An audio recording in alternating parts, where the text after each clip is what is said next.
Thank you for joining us on the National Real Estate Cafe again with Don and Gino Franti. Now for almost a couple years, giving you really good updates every day on what's really happening in the financial and real estate markets because the media likes to spin things.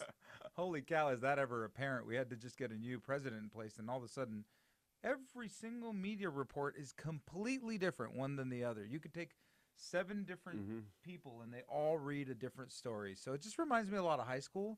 It's so much easier to listen to people that don't have a political agenda. There you go. And it was funny. I was just watching Channel 5, and they had a report, and then they basically said, yeah, we contradict ourselves a lot because one report contradicts the other report, and they're just giving what is in front of them on the teleprompter.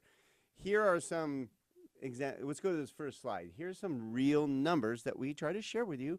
And one of those things is millennials. We talk about the millennials are coming, especially to purchase their first homes. But, Yeah, the one thing standing in the way for millennials could be student debt. Student debts are definitely at all-time highs, Don, and I'll let you talk a little bit about the numbers. However, I'll tell you why it's not only about the debt itself. All right. So you can tell that, more and more it's increasing the amount of debt. One, it's more expensive, obviously, to go to school, but also the flexibility with loans has changed. And I'm sure Gino can go more in detail, but that has completely changed. It was so easy to blow it off. Oh, I'm going to school, or I can get rid of it. And there's so many. Now, you basically got to pay. So you hit the nail on the head, Don. The reality is that although it's doubled from 2013 till now, that's not the problem. The problem is that guidelines have changed. And so when we used to say that if loans were in deferment, we would not count them at all. Okay, well, that sounds good. Well, guess what? We have people with $300,000 of student loans in deferment. And now what the guideline says is you have to hit them for 1% of that loan amount as payment. That's a $3,000 a month liability. There's no way these guys can buy a house if they have a $3,000 a month student loan liability. Or you get a payment plan, one of the two. You use the actual payment from the payment plan. Bottom line is we have to count it now. Right, so that gets really tricky because then there's a few different kinds of repayment plans.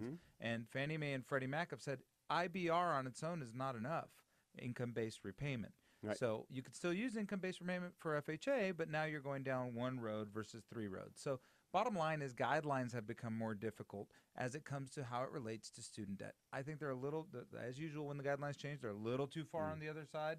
They should come back a little further to normal and make it easier for people to qualify. All right. So, yeah, it's a good thing that you can get student loans so that you can go to the college of your dreams, but it may hinder you from being able to get into the home of your dreams. Unless you got the job of your dreams. So check us out every single day at nrecafe.com and text us at NREC to the number 58885 to get these every day on your phone.